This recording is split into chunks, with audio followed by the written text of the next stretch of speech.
बिस्मिल्लाहिर्रहमानिर्रहीम अस्सलाम वालेकुम।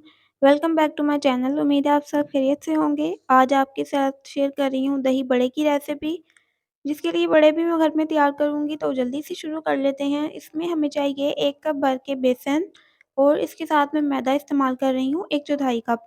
मैदा डालने से जब हम बेसन में शामिल करेंगे और फुल्कियाँ बनाएंगे, बहुत ही सॉफ्ट एंड फ्लफ़ी बनती हैं।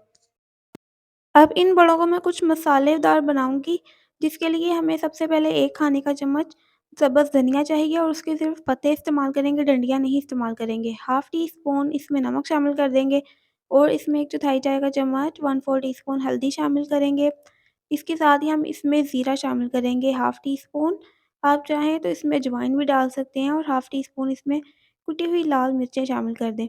ये थोड़ी-सी स्पाइसी बड़े बनेंगे और इनका टेस्ट और फ्लेवर डिफरेंट होगा। और इसके साथ हम इसमें 1 चौथाई चाय का चम्मच बेकिंग पाउडर शामिल कर दें या आप बेकिंग सोडा भी इस्तेमाल कर सकते हैं। इसको आप अच्छे से मिक्स कर लेंगे और सादे पानी के साथ हम इसको अच्छे से इसका पेस्ट बना लेंगे, लेकिन गाढ़ा-सा पेस्ट बनाएँगे। ज़्यादा पतला पेस्ट नहीं रखिएगा। इसको गाढ़ा-सा बनाने के बाद हमें इसे इसी हैंड विस्क के साथ ही फेंटना होगा।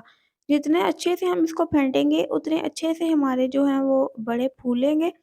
तो आप इसको 6 से 7 मिनट भी फेंट सकते हैं और इस तरीके से आप इसको हाथ से भी फेंट सकते हैं। अब आप देख सकते हैं इसका कलर चेंज हो चुका है और ये थोड़ा-सा फ्लफ़ी भी हो चुका है। तो फेंटने से कलर लाइट हो जाता है। अब हम इन फुल्कियों को फ्राई कर लेंगे। गरम ऑयल में हम इनको डालेंगे और ये जल्दी से ही फूलने लगेंगे और फूल कर तैरने लगेंगे। तो आप देख सकते हैं कितने आसानी से ये खुद ही फूल रहे हैं और फूल कर अपनी शक्ल भी चेंज कर रहे हैं और साथ-साथ साइड भी खुद ही चेंज हो रही है इनकी। तो कितने अच्छे और फ्लफ़ी बने हैं। तो इस तरीके से बहुत ही आसानी से हमने जल्दी से तैयार कर लिए। इसको डालेंगे बोल में और इसको पानी डालकर सॉफ्ट होने के लिए रख देंगे। अभी मैं इसमें सादा पानी शामिल कर रही हूँ। अगर आप इसको फ्रिज में रखें और 2-3 दिन बाद या कुछ दिन बाद इस्तेमाल करें, तो फिर आप इसमें गर्म पानी करके डालिएगा। तो जल्दी से हमारी ये नरम हो चुकी हैं। अब हम इनको जल्दी से तैयार कर लेते हैं। दही लेंगे आधा किलो, इसको अच्छे से फेंट लेंगे। इसमें मसाले डाल लेंगे, जिसमें सबसे पहले मेरे पास है ज़ीरा, आधा चाय का चम्मच भर के शामिल कर दें। इसमें नमक शामिल करेंगे हाफ़ टी स्पून, 1 चौथाई चाय का चम्मच इसमें काली मिर्च का पाउडर शामिल किया है मैंने और इसके साथ ही कुटी हुई लाल मिर्चें मैं हाफ़ टी स्पून शामिल कर रही हूँ भर के। और आप इसके अंदर ज़्यादा स्पाइसेस भी डाल सकते हैं। मैंने बलियों में भी स्पाइसेस डाले हुए हैं, तो इस वजह से मैं इसमें एवरेज से शामिल कर रही हूँ और इसकी हरी चटनी मैं फ्रेश तैयार कर लेती हूँ। इसमें मेरे पास 1 कप धनिया है, उससे आधा पुदीना है और 1 अदद सब्ज़ मिर्च है।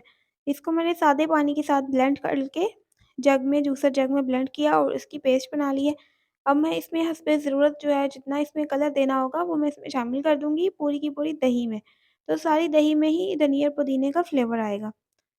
तो अब हम डिश में इसको डाल लेते हैं सबसे पहले दही को। थोड़ी-सी मैंने दही शामिल की है, इसके ऊपर मैं फुल्कियाँ शामिल कर दूँगी और इसके साथ हम कुछ सलाद की कटिंग भी करेंगे। मैं दही बड़ों में सलाद का इस्तेमाल करती हूँ अच्छी क्वांटिटी में, उससे बहुत अच्छा ज़ायका बन जाता है और दही थोड़ा पतला था, मैंने इसमें आधा कप पानी शामिल कर दिया। आप दूध भी शामिल कर सकते हैं और वो मिक्स कर दिया है। अब यहाँ पे देखें 1/4 कप मेरे पास खीरा है, प्याज़ हैं, टमाटर और बंद गोभी। ये सलाद बहुत ही हेल्दी होता है और दही बड़ों में आप डालकर देखें, बहुत अच्छा ज़ायका आएगा। ये तमाम सलाद को हम इसमें डाल देंगे, थोड़ा-थोड़ा सा मैं गार्निश के लिए रख रही हूँ। ये डिफरेंट स्टाइल सिंपल दही के साथ और सलाद के साथ मैंने फुल्कियाँ बनाई हैं। आलू, चना वगैरह का इसमें इस्तेमाल नहीं होता है। इसके ऊपर हम दही डाल देंगे और दोबारा सलाद डाल के गार्निश कर लेंगे।